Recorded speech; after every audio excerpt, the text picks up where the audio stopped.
Hi everyone. In this video, we will continue our part 1 of the video where we discuss the UPSC GS1 Mains 2024 paper and how we approached it in the real exam. So, along with me is my friend who also attempted the mains this year. So, like we both are eagerly waiting for the result. So, in meanwhile, we will discuss like what all we did in the paper. So, let's just talk about time management in the exam briefly. How did you approach the time management in the exam? अच्छा so my strategy was simple मतलब like Pratyush Pandey का strategy था कि he said कि 10.8 for the 15 markers and 7.2 minutes for the 10 markers. तो last year मैंने starting से start किया था क्योंकि फोरम आईएएस में आयुष सिन्हा सर ने बोला था कि स्टार्टिंग के जो 4-5 क्वेश्चंस होते हैं तो एग्जामिनर पे बहुत इम्पैक्ट डालते हैं। तो लेकिन वो स्ट्रैटेजी ना मेरे लिए काम नहीं किया क्योंकि जब आप 10 मार्कर्स और फिर जब आप 11 मार्कर्स पे जाते हो तो सडनली यू फाइंड कि वॉइड सा क्रिएट हो जाता है कि मतलब अभी 2-2 पेज लिखे अब 3 पेज लिखने हैं, उतना कंटेंट अपने पास है नहीं, तो बहुत दिक्कत होता है। तो इस बार मैंने क्वेश्चन 11 से स्टार्ट किया 20 तक, और मेरा टारगेट था कि स्टार्टिंग के 15 मार्कर्स मुझे हर 10 मिनट्स में खत्म करना है। तो लाइक आई प्लान कि स्टार्टिंग के 100 मिनट्स में मुझे 15 मार्कर्स खत्म करना है, फिर नेक्स्ट 70 मिनट्स में 10 मार्कर खत्म करने हैं और लास्ट के 10 मिनट रिविजन के लिए रखना है। लेकिन और बाय द क्लॉक चलना है कि मतलब फर्स्ट 10 मिनट में पहला क्वेश्चन 11 हो जाना चाहिए। ऑल्दो मैंने 17, 18, 19, 20 से स्टार्ट किया था, क्वेश्चन 11 से स्टार्ट नहीं किया था क्योंकि सोशियोलॉजी ऑप्शनल था मेरा, तो मैंने 17, 18, 19, 20 पहले किया और क्वेश्चन 15 या 16 वो क्वेश्चन लास्ट में किया था। तो अच्छा। मेरा स्ट्रैटेजी सिंपल था कि आपको बाय द क्लॉक चलना है, मतलब जैसे ही 10 मिनट्स क्लॉक करेगा move on to the next question, जैसे ही next 10 minutes move on to the next question. मेरा पेपर इनएविटेबली लास्ट के आधे घंटे में मेरे को 4 क्वेश्चंस करने थे 10 मार्कर्स। तो मतलब ऑलमोस्ट 1.5 मिनट्स तब जाके पेपर खत्म हुआ था। अच्छा, तो अच्छा। मैंने आप मैंने तो पहले मेरी तो हर बार यही स्ट्रेटजी होती है कि मतलब 11 से 20 पहले कंप्लीट करो क्योंकि मतलब 15 मार्कर लिखना टफ पड़ता है मेरे को 3 पेज। तो और वैसे भी बाद में जब लास्ट में 2 पेज लिखना काफ़ी कंपैरेटिवली ईज़ियर हो जाता है जब आप 3 पेज लिख रहे होते हो 15 मार्कर के उसके बाद। और टाइम के लिए 7 minute for 10 marker and 10.5 minutes for 15 marker. तो अल्टीमेटली आपके पास 175 मिनट्स खर्च हो जाएँगे और 5 मिनट बफर बच तो बफर का मेरा पर्पज़ ये होता था कि जैसे कोई बाउंसर क्वेश्चन आ गया तो उसमें मैं 11 मिनट्स भी लेता था 15 मार्कर में। 11 या 11 एंड हाफ मिनट्स भी पहुँच जाता था। तो अल्टीमेटली पूरा हाँ, पूरा कवर हो जाता था लास्ट के 180 तक। और यही वही हुआ, मतलब फॉर एग्जांपल किसी क्वेश्चन में मैंने 10 के बजाय 11 मिनट्स ले लिया तो गोल पोस्ट शिफ्ट होते जाता था। तो लाइक वो जो मेरा पेपर 170 में खत्म होना चाहिए था वो 178 179 मिनट्स में जाके खत्म हुआ।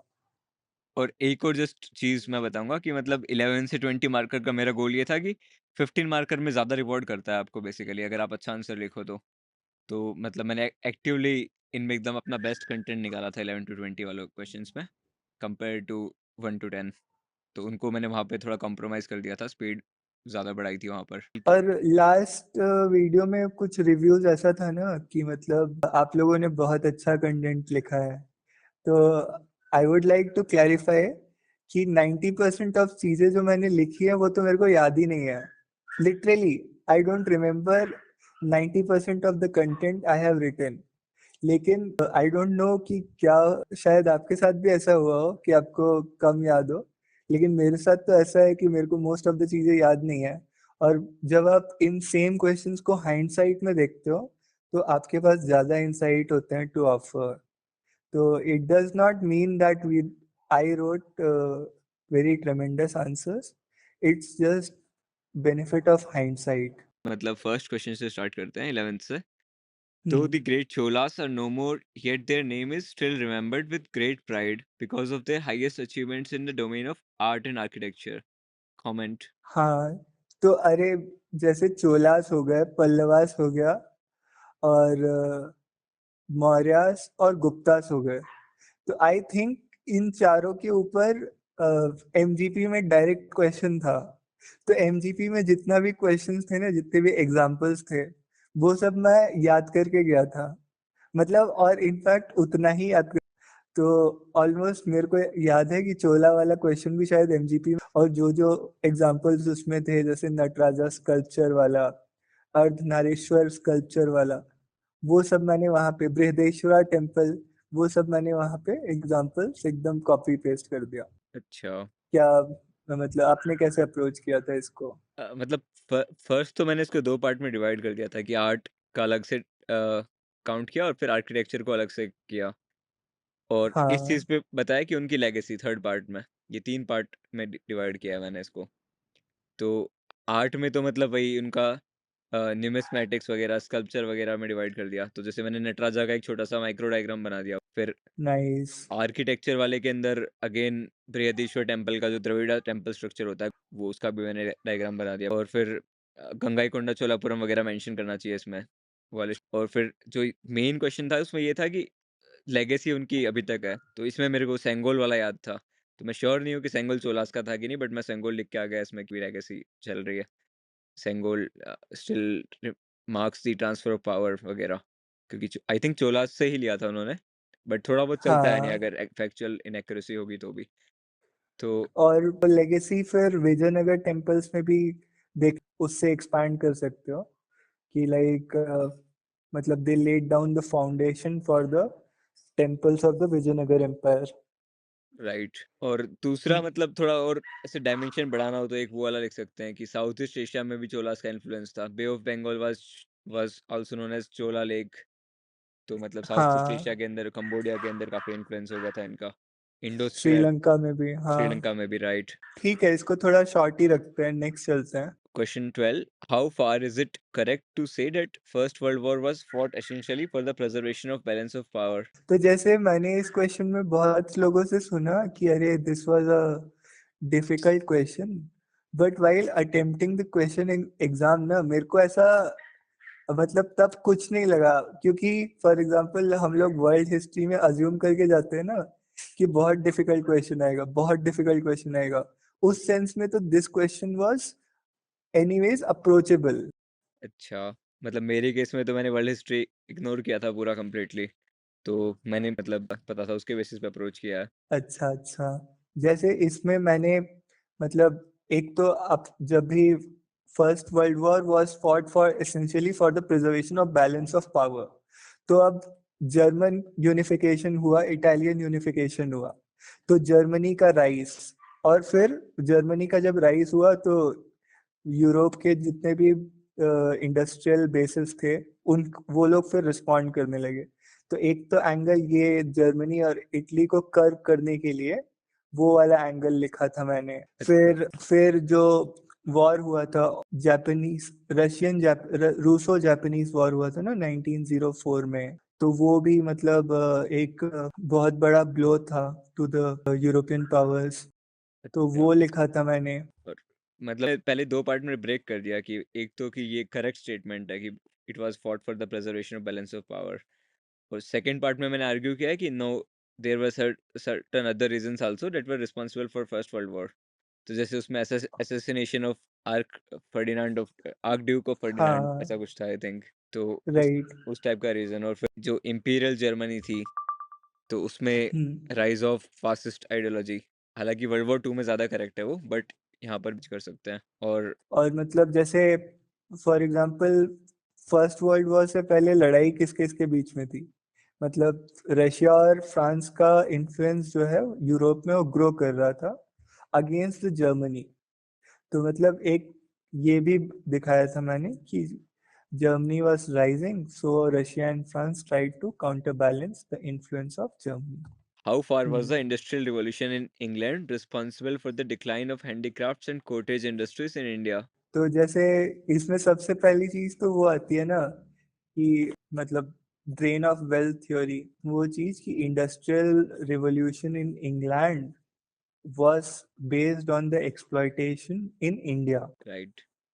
मतलब कि रॉ मटेरियल यहाँ से एक्सपोर्ट करो, चीप, वहाँ का चीप सप्लाई यहाँ बेचो। फॉर एग्जांपल रॉ कॉटन यहाँ से, इंडिया से इंग्लैंड जाता था और फिर फाइनल फिनिश्ड गुड्स यहाँ पे आके बेचा जाता था। डिक्लाइन ऑफ हैंडीक्राफ्ट इंडस्ट्रीज कैसे हुआ कि मतलब एक तो मशीन मेड गुड्स, मतलब जितने भी मशीनरीज, हैंडलूम, वो जो तीन चीजें थी ना, हैंडलूम आया था और पावर लूम स्पिनिंग और जेनी वगैरह। हाँ एग्जैक्टली स्पिनिंग जेनी वगैरह। तो उन्होंने ये जो इंडियन हैंडीक्राफ्ट्स थे, इनके इनकी वैल्यू कम कर दी थी, अच्छा, मतलब रेडीमेड गुड्स बनाना अब ज्यादा आसान हो गया था। मैंने तो इसमें दोनों तरफ से आर्ग्यू किया था कि मतलब हाँ, ये लोग रिस्पॉन्सिबल थे इंग्लैंड वाले, बट हम्म। हमारी खुद की शॉर्टकमिंग्स भी थी रिस्पॉन्सिबिलिटी के लिए, जैसे इनोवेशन वगैरह स्टैग्नेंट हो गया था, और प्रोडक्शन वगैरह, फेमाइंस आने शुरू हो गए थे, फेमाइंस भी। और बेसिकली जो डिमांड वगैरह है वो भी कम हो गई थी अपने गुड्स की ऑलरेडी। तो मतलब थोड़ा काउंटर राइट। पर्सपेक्टिव देने के लिए बेसिकली, और फिर फाइनल कंक्लूजन में तो वही लिखा है कि हाँ, ये लोग रिस्पॉन्सिबल थे। बाकी हम्म। वैल्यू एडिशन के लिए मैंने इसमें एक और चीज़, Shashi Tharoor's book an era of darkness, तो उसमें उन लोगों ने लिखा है कि it was deliberate policy of England to cut the hands of the weavers and artisans of India through tariff duties. मतलब बेसिकली मैंने बुक नहीं पढ़ी है, लेकिन जो ऑक्सफोर्ड का उनका एक लेक्चर था उसके बेसिस पे लिखा है मैंने ये। आई थिंक सबने सुना भी होगा, ऑक्सफोर्ड का उनका एक पॉपुलर। समझा। और फिर इसमें एक और चीज़ ये है कि उनकी यहाँ पर इंडिया से एक्सपोर्ट करने पे भी टैरिफ थी, और जो हाँ, इंग्लैंड और से जो, इम्पोर्ट करने पे भी टैरिफ था। नहीं, इंपोर्ट ड्यूटी फ्री कर दिया था इंग्लैंड की तरफ से। अच्छा अच्छा, समझा, हाँ राइट। तो मतलब ये दोनों पर्सपेक्टिव देने हैं, यानी मतलब कि एक्सपोर्ट इंडिया का महंगा पड़ रहा था यहाँ से, और वहाँ से इंपोर्ट चीप कर दिया उन लोगों ने, क्योंकि इंडिया में इनके पास रेवेन्यू आ गया था। और वो वाला एंगल भी हम्म। लिखना है कि इंडिया का खुद का रेवेन्यू जो था वो रिस्पॉन्सिबल था इस एक्सप्लोइटेशन के लिए, मतलब जो बंगाल, बिहार हम्म। और उड़ीसा का जो रेवेन्यू था उसी के थ्रू वो लोग गुड्स परचेज करने लग गए थे। इनिशियली तो बुलियन वगैरह आ रहा था, gold and silver Boolean from England, but later stages में ये डिक्लाइन हुआ है। और इनफैक्ट मतलब जो इंडियन कंज्यूमर्स की भी तो प्रेफरेंसेस शिफ्ट होने लगी थी। फॉर एग्जांपल क्योंकि ब्रिटिश से जो माल आता था वो चीप होता था एज कंपेयर टू जो इंडिया में जो बनारसी साड़ी बन रही है या फिर और सिल्क वेयर बन रहा है। हाँ, तो British made goods were cheaper than the locally Indian made goods. और अभी भी ऐसा ही है, चाइनीज से जो चीजें आती है वो ज्यादा सस्ती हैं एज कंपेयर टू जो मेड इन इंडिया चीजें हैं। हाँ, अगेन ये सब मतलब इसमें मैंने काउंटर वाला दिया है कि मतलब इंडियन इनोवेशन था नहीं इतना कि हम कॉस्ट चीप रख सके। और इसमें एक और हम्म। एग्जांपल ऐड कर सकते हैं, वुड स्टील का बेसिकली। तो उसकी जो इंडस्ट्रीज थी इंडिया की वो एकदम डिस्ट्रॉय हो गई थी, और इंग्लैंड ने अपना आयरन एंड स्टील डंप कर दिया था इंडिया पे। I think right. रेलवेज पे बहुत हैवी सब्सिडीज, गारंटीड सब्सिडीज दी थी। तो वो वाली चीज़ भी है, ठीक है। हाँ। नेक्स्ट करते हैं question 14। The ground water potential of Gangetic valley is on a serious decline, how may it affect the food security of India. Hmm. तो इसमें स्टार्ट तो मैंने ऐसे किया था गैंगेटिक वैली इंट्रोडक्शन में कि मतलब कितना पोटेंशियल है इंडिया को, इंडिया के फूड, ओवरऑल फूड प्रोडक्शन में कितना इम्पैक्ट डालता है वो। फॉर एग्जांपल जो गैंगेटिक प्लेन्स है, they are very essential for the supply of wheat and food grains। अच्छा। उसके बाद फिर सीरियस डिक्लाइन क्यों हो रहा है, क्योंकि जो जैसे पंजाब वाला रीजन है, पंजाब हरियाणा वाला रीजन है, तो वहाँ पे ग्राउंड वाटर एक्सप्लॉयटेशन हो रहा है। फिर पेस्टिसाइड्स पोल्यूशन की वजह से, फॉर एग्जांपल जैसे कानपुर वाला जो एरिया है, दिल्ली वाला जो एरिया है, ये सब लिखा है। अच्छा, मैंने तो इसमें स्टार्टिंग में पहले स्टेट दे दिया कि इंडिया का जो पर कैपिटा वाटर अवेलेबिलिटी है वो फॉलन मार्क इंडेक्स से नीचे गिर चुका है। तो आई थिंक 1700 मीटर क्यूब है, अभी मेरे को ढंग से याद नहीं है, बट मोस्ट लाइकली उतना ही है। तो वो वाला स्टेट। फिर एक और स्टेट ये था कि 85% of India ground water extraction is for agriculture purpose. तो इंट्रोडक्शन में तो मैंने ये स्टेट्स वगैरह से एक्सप्लेन किया था। फिर मतलब बेसिकली इस चीज़ को इलेबोरेट करने के लिए कि this is on a serious decline, तो उसमें मैंने 5-6 पॉइंट लिख दिए इलेबोरेशन का। फिर फूड सिक्योरिटी वाले एंगल में तो मैंने वही लिखा है कि मतलब अपना जो इरिगेशन एफिशिएंसी है वो आई थिंक, मतलब अभी तो मेरे को स्टेट ढंग से याद नहीं है, बट 35 to 40% के आसपास है, जबकि यूएसए में 60%, 65% है। तो वो कंपैरेटिव स्टेट मेरे को याद था। तो मैंने वो वाली चीज़ लिखी है। और फिर इसमें अगेन वही कि वाटर गज़लिंग क्रॉप्स ग्रो कर रहे हैं हम, जिससे वर्चुअल वाटर एक्सपोर्ट कर रहे हैं, जैसे शुगर केन और राइस वाले वाला इशू। और फिर मतलब इसमें कुछ पॉइंट्स लिख दिए जिससे फूड सिक्योरिटी का नेगेटिव इम्पैक्ट दिखा दिया कि मतलब कैसे अफेक्ट हो रहा है। और फिर मैंने उसका वे फॉरवर्ड भी दिया है कि मतलब how to tackle this thing. तो उसमें इट्स फ्री एन अन वाला एग्जांपल दिया है, और क्लाइमेट हाँ, रेजिलिएंट एग्रीकल्चर पे शिफ्ट करना चाहिए वो सब दिया है। और अपना गवर्नमेंट स्कीम्स लिख दी 2-3 से जो हर खेत को पानी। कृषि सिंचाई योजना वाला, हाँ, कृषि सिंचाई योजना वाला वही। Natural farming, zero budget natural farming, वो सब। ठीक है, नेक्स्ट चलते हैं। What are aurora australis and aurora borealis and how are this triggered? हाँ, तो ये क्वेश्चन तो डायरेक्टली एमजीपी में था, तो मैं देख के बहुत खुश हो गया था कि अच्छा। लाइक इसमें, फिर मैंने इसमें दो डायग्राम्स बनाए बनाए थे। एक डायग्राम तो सिंपल ग्लोब बना दिया, ऊपर बता दिया बोरियोलिस, और दूसरे डायग्राम में जो मैग्नेटिक वेव्स होती हैं अर्थ के अराउंड और सोलर विंड्स, वो सब दिखाया था। अच्छा, अच्छा। मैंने इसमें 2 डायग्राम बनाए थे, उसमें एक में ये बनाया था कि जो अर्थ का मैग्नेटिक स्फीयर जो आप बता रहे हो, वही वाला। मैग्नेटिक स्फीयर हाँ। दिखा दिया, मैग्नेटिक लाइन्स ड्रॉ करके दिखा दी। और हम्म। सन भी दिखा दिया उसी में कि सन से कैसे कोरोनल रेडिएशन निकल रहा है। और हम्म। सेकंड डायग्राम में मैंने एकदम डीप में बनाया था कि मतलब आयनाइजेशन किस तरह हो रहा है। तो बेसिकली हायर एक्साइटेड लेवल से लोअर एक्साइटेड लेवल पे जब आयनाइज्ड जो इलेक्ट्रॉन है वो, तो एच न्यू फोटोन रिलीज हो रहा है। और वो फोटोन की वजह से विजिबल लाइट स्पेक्ट्रम में लाइट एमिट कर रहा है, तो मतलब ग्रीन कलर जैसा दिख रहा है, ग्रीन या रेडिश कलर। और मतलब हम्म। इसी को वैसे टफ हो गया था 15 मार्कर में एलेबरेट करना, क्योंकि मतलब 2 पेज में मेरा काफ़ी कंटेंट खत्म हो गया था। तो फिर मैंने थोड़ा बहुत सिग्निफिकेंस वगैरह कि टूरिज्म इंडस्ट्री वगैरह नॉर्वे वगैरह में, और कनाडा में नॉर्दर्न लाइट्स वगैरह काफ़ी फेमस है। हाँ, और मतलब सेम मैंने भी वही मैकेनिज्म लिख दिया था कि कैसे सोलर विंड्स, कैसे जो मैग्नेटिक फील्ड है वो इंटरेक्ट करती है अर्थ के मैग्नेटिक फील्ड के साथ, मतलब सोलर विंड्स इंटरेक्ट करती हैं अर्थ के मैग्नेटिक फील्ड के साथ, हुँ। कैसे जो गैसेस का आयोनाइजेशन होता है एक्साइटेड स्टेट में जाते हैं, तो वो सब शो किया था। हाँ, और आई थिंक ये एक्सोस्फीयर में होता है एटमॉस्फेयर के, तो वैसा कुछ भी लिख दिया था मैंने। और फिर एक और चीज़ सिग्निफिकेंस में ही आदित्य एल1 वाला एंगल भी ऐड किया था कि आदित्य एल1 आई थिंक कुछ-कुछ कर रहा है, कोरोनल मास इजेक्शन वगैरह स्टडी। तो एकदम श्योर तो नहीं था, बट मैंने ऐसे लिख दिया। हाँ, ठीक है, फिर नेक्स्ट चलते व्हाट हैं। Is a twister? Why are the majority of twisters observed in the areas around Gulf of Mexico? तो ये बाउंसर क्वेश्चन था, इसको आपने कैसे टैकल किया? अरे मैंने तो ट्विस्टर के बारे में सुना नहीं था, मैंने तो ट्रॉपिकल साइक्लोन मान के पूरा क्वेश्चन अटेम्प्ट कर दिया। फिर नेक्स्ट डे मुझसे लड़की बैठी थी, उसने बोला कि अरे ये तो ट्रॉपिकल साइक्लोन से बहुत डिफरेंट होता है, मतलब लाइक ये तो टॉर्नेडो है बेसिकली। मुझे लगा टॉर्नेडो और ट्रॉपिकल साइक्लोन में कितना ही डिफरेंस होगा, बट हाउएवर बहुत डिफरेंस है। एनीवेज, मतलब मैंने तो जो ट्रॉपिकल साइक्लोन्स के जो भी क्राइटेरियाज थे वही सब और इसमें मोस्ट एग्जांपल्स। लाइकली यानी ग्रेस मार्किंग वगैरह टाइप की होगी फिर, मतलब जैसे सेम मैंने भी मैंने 1.5 पेज के आसपास साइक्लोन का कंटेंट लिख दिया था जो आप बता रहे हो वही सब। फिर मेरे को हम्म। रियलाइज़ हुआ कि ये टॉर्नेडो का क्वेश्चन है, क्योंकि ऊपर भी एक क्वेश्चन है जिसमें साइक्लोन के बारे में पूछा था 10 मार्क, तो मतलब हम्म। प्रोबेबिलिटी कम थी। और मेरे को ये भी पता था कि डेथ वैली होती है गल्फ ऑफ मेक्सिको के यूएसए वाले पार्ट में। तो डेथ वैली हाँ। बेसिकली टॉर्नेडोज़ की वज़ह से होती है। बट मिडवे मेरे को रियलाइज़ हुआ, तो फिर मैंने डायग्राम में शो तो कर दिया कि डेथ वैली वगैरह और टोर्नेडो दिखा दिए ऐसे, बट वैसे भी उसका रीज़न नहीं पता था मेरे को कैसे डेवलप होता है। तो फिर अल्टीमेटली साइक्लोन का ही लिखा है। तो इसमें तो आई थिंक 2-3 मार्क्स ही मिलेंगे। मैं समझा। अरे जैसे मुझे ऐसा लगता है कि कुछ पॉइंट्स तो सेम ही होंगे ना, मतलब वार्म मॉइस्ट एयर टॉर्नेडो में भी चाहिए और ट्रॉपिकल साइक्लोन में भी चाहिए।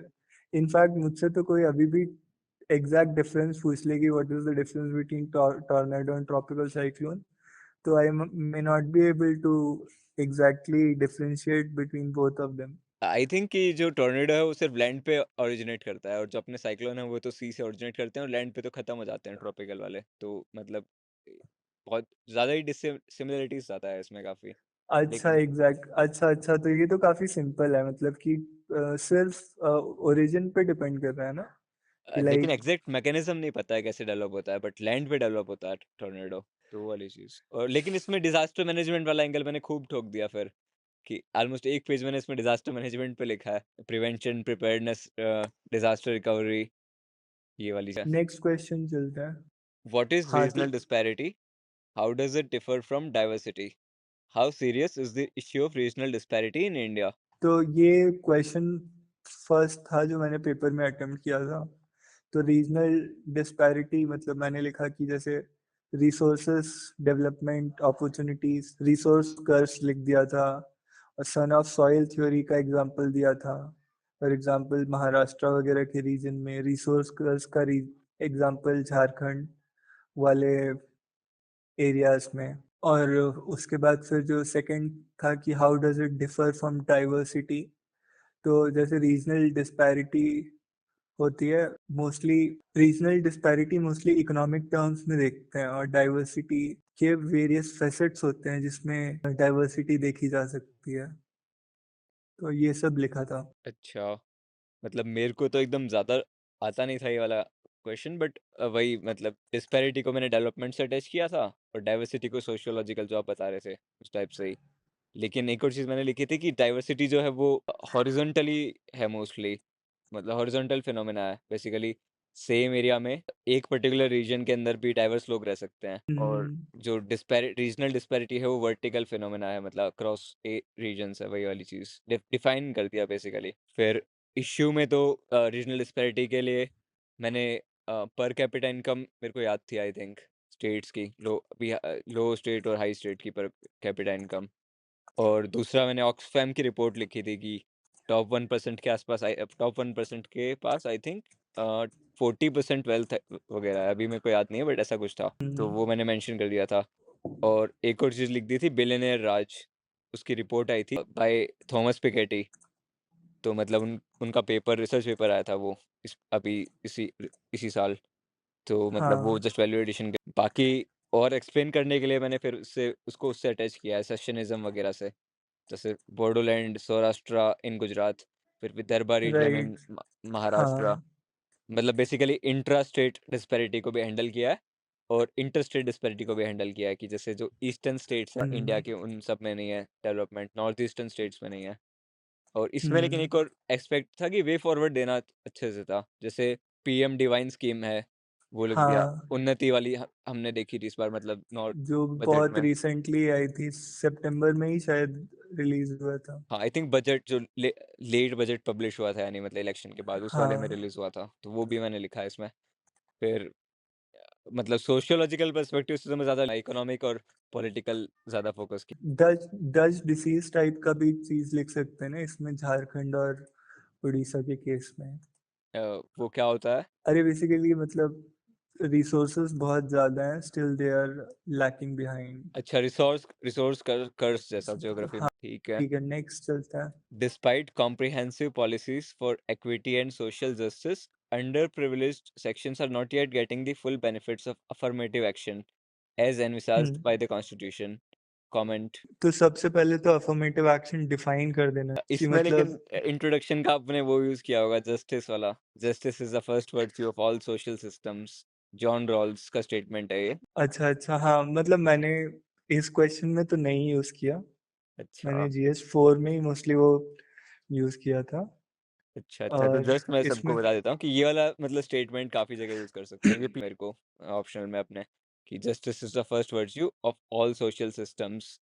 और डॉन हम्म। रॉल्स बेसिकली एक थिंकर है उनका है, तो हम्म। इंट्रोडक्शन के लिए आप यूज कर सकते हो उसको ऐसे कोट बना के, और वैसे ठीक है, आप बताओ।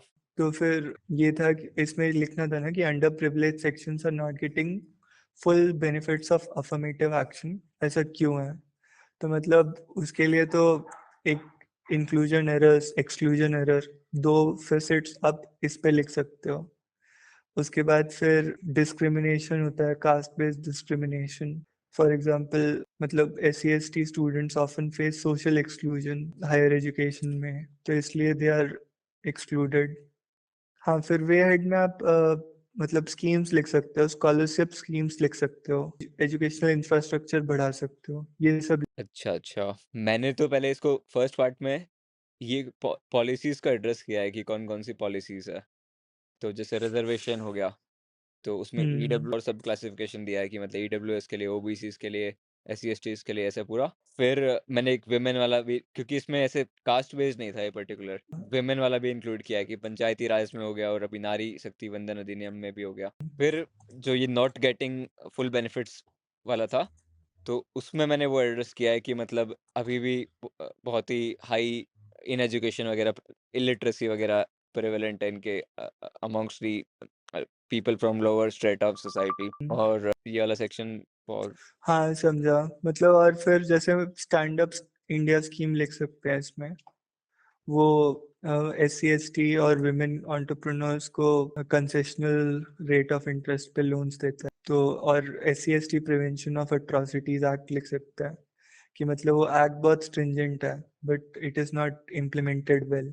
तो इसमें मैंने एक और चीज़ इंक्लूड करी है कि सोशल कैपिटल फॉर्मेशन पे एफर्ट देना चाहिए, मतलब ह्यूमन कैपिटल फॉर्मेशन। तो यानी एजुकेशन और हेल्थ को स्ट्रेंथन करना चाहिए ग्रास रूट्स लेवल पर। ये वे फॉरवर्ड टाइप्स में ऐसे लिखा है। ठीक है। और बिहेवियरल चेंज पे। ठीक है, नेक्स्ट क्वेश्चन पे चलता है। Globalization has increased urban migration by skilled young unmarried women from various classes. How has this trend impacted upon their personal freedom and relationship with family? हाँ, तो इसमें सिंपली मैंने ग्लोबलाइजेशन की डेफिनेशन से start किया है। उसके बाद फिर अर्बन माइग्रेशन इंक्रीज कर दिया है, लेकिन इससे फैमिली वाले एस्पेक्ट्स पे क्या इम्पैक्ट पड़ा है। फॉर एग्जांपल फाइनेंशियल इंडिपेंडेंस आया है वुमेन के पास, तो उनका डिसीजन मेकिंग पावर बढ़ गया है, एक्सपोजर बढ़ा है, कैरियर अपॉर्चुनिटीज बढ़ी हैं। तो ये सब पॉइंट्स लिखा था। अच्छा, मैंने लिखा था इसमें कि मतलब वही अगेन एक तो फीमेल LFPR याद था मेरे को, तो मैंने वो लिखा था आई हाँ, थिंक 31 PLFS सर्वे के बेसिस पे 31% था आई थिंक, समथिंग ऐसा कुछ था। 37%। इनफैक्ट एग्जाम आते आते वो 41% हो गया था। अच्छा, अच्छा, तो मैंने उसका ग्राफ बनाया था आई थिंक एग्ज़ाम में कि ये ग्रो हो। और फिर अर्बन माइग्रेशन का क्वेश्चन था, तो मतलब मैंने वो भी लिखा है कि यानी अर्बन में सेफ्टी, विमेन सेफ्टी वगैरह का इश्यूज़ वगैरह रिज़ॉल्व होते जा रहे हैं, यानी काफ़ी। जैसे दिल्ली का एग्ज़ाम्पल जहाँ पर फ्री बस सर्विसेज़ है, कर्नाटका में भी हम्म। पिंक बसेस हैं जहाँ पर विमेन के लिए फ्री है, तो वो वाली चीज़ें। और फिर मेन जो क्वेश्चन था वो पर्सनल फ्रीडम और रिलेशनशिप में था, तो उसमें तो हम्म। मैंने फाइनेंशियल इंडिपेंडेंस आ गया, तो फिर डाउरी वगैरह का प्रेवलेंस भी कम हो रहा है अब, क्योंकि लोग वर्किंग फैमिलीज़ आ रही है जहाँ पर हस्बैंड वाइफ दोनों काम करते हैं वैसा। और जैसे वो वाला डाइकोटोमी भी एड्रेस किया था कि रूरल LFPR FLFPR ज़्यादा है as compare to urban LFPR। तो उस केस में क्या हो रहा है कि women are getting more opportunities to access higher education, make delayed marriages हो रही हैं। वो वाला एंगल भी एड्रेस किया था। ठीक है, नेक्स्ट चलता है। Critically analyze the proposition that there is a high correlation between India's cultural diversities and socioeconomic marginalities. हाँ, तो कल्चरल डाइवर्सिटीज और सोशियो इकोनॉमिक मार्जिनलिटीज में एक सिंपल वन लाइनर डिफरेंस ऐसे है कि इंडिया में इतना कल्चरल डाइवर्सिटी होने के बाद भी पूरे इंडिया में ही मतलब किसी भी पार्ट में चले जाओ, there is not a single state left जहाँ पे मार्जिनलाइजेशन ना हो। मतलब सब जगह ही डिस्क्रिमिनेशन है। ऐसा तो नहीं है ना कि साउथ इंडिया में डिस्क्रिमिनेशन नहीं है और नॉर्थ इंडिया में है, या फिर मुस्लिम कम्युनिटी में नहीं है और हिंदू कम्युनिटी में है। तो इट्स लाइक ये सॉर्ट ऑफ क्या बोलेंगे इसको, मतलब Tautology. Tautology type. तो कोरिलेशन दिखाने के लिए ऐसे बोल सकते हैं कि मतलब रीजनल इम्बैलेंसेस हैं। फॉर एग्जांपल कुछ कम्युनिटीज, जैसे मीना कम्युनिटी है from the Rajasthan, they have risen so quickly, so Over well। representation types हो गया I think. Over representation. In fact ये रनिंग जोक चलता है ना कि in any government department you will find at least one from their community. अच्छा, अच्छा। फिर लिंग्विस्टिक बेसिस पे मार्जिनलाइजेशन होता है। फॉर एग्जांपल जो बोडो स्पीकिंग कम्युनिटीज हैं आसाम में, वो उन लोगों को लैंग्वेज बैरियर्स मिलते, ये है। अच्छा, बट आपने इसका काउंटर पर्सपेक्टिव क्या दिया फिर? मतलब काउंटर पर्सपेक्टिव में ये दिया है कि जैसे जो मेट्रो सिटीज हैं वहाँ पे स्टिल मतलब डिफरेंट कल्चर्स, डिफरेंट जगह से लोग आके रहते हैं। तो लाइक सिर्फ कल्चरल डाइवर्सिटी और सोशो इकोनॉमिक मार्जिनलाइजेशन एकदम कोरिलेटेड नहीं है, they are different facets of life. मतलब फॉर एग्जांपल पॉवर्टी की वजह से सो मार्जिनलाइजेशन होता है, इट्स नॉट नेसेसरली कि सिर्फ कल्चरल डिफरेंसेस की वजह से। मतलब ग्लोबलाइजेशन हो रहा है तो डिफ अलग अलग जगह से लोग आ रहे हैं, तो अब वो इतना मैटर नहीं करता है कि अच्छा। मतलब कौन कहाँ से। मैंने तो उसको स्टेट लेवल पे अप्रोच किया था पहले, जैसे स्टेट्स को देखें तो छत्तीसगढ़ और उड़ीसा है, तो वहाँ पर ट्राइबल डाइवर्सिटी बहुत ज़्यादा है। तो हम्म। रिसोर्स कर्व्स वाला एग्जांपल अगेन यूज़ कर लिया था कि मतलब इकोनॉमिक डेवलपमेंट नहीं है, सोशल डेवलपमेंट भी नहीं हो पा रहा वहाँ पर, और जबकि होमोजेनियस पॉपुलेशंस है, जैसे हरियाणा हो गया, पंजाब हो गया, तो मोस्टली होमोजेनियस पॉपुलेशंस रहती हैं, तो वहाँ पर अपॉर्चुनिटीज़ ज़्यादा रहती हैं डेवलपमेंट की।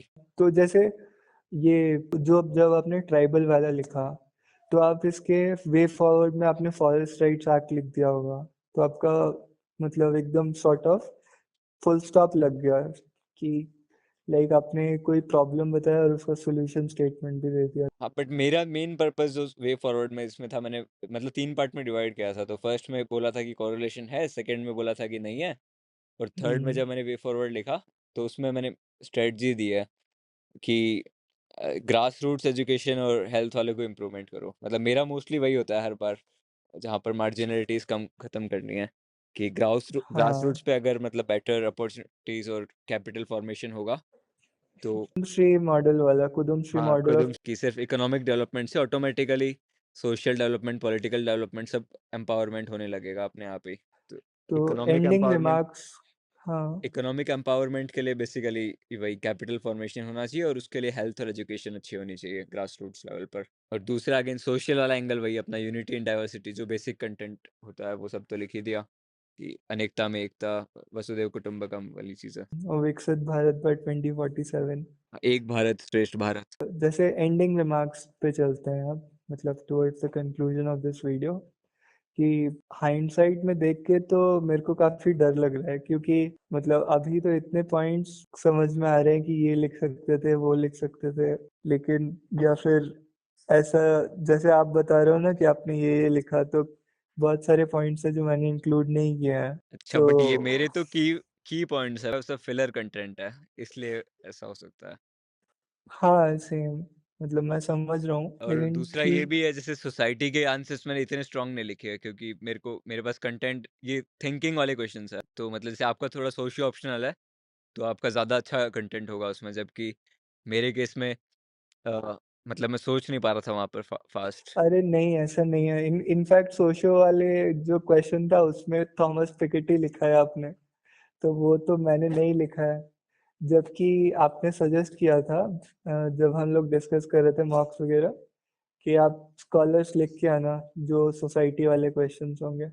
अच्छा, थॉमस पिकेटी तो वेल नोन मतलब इकोनॉमिस्ट है, यानी मार्क्सिस्ट इकोनॉमिस्ट, तो हाँ। मतलब हाँ वो तो मेरे को भी पता है, लेकिन बस मैंने वो लिखा नहीं है। अच्छा, एनीवेज मतलब आई होप कि पिछले साल से तो ठीक मार्क्स आएंगे, ठीक क्योंकि है। पिछली बार बहुत खराब गया था।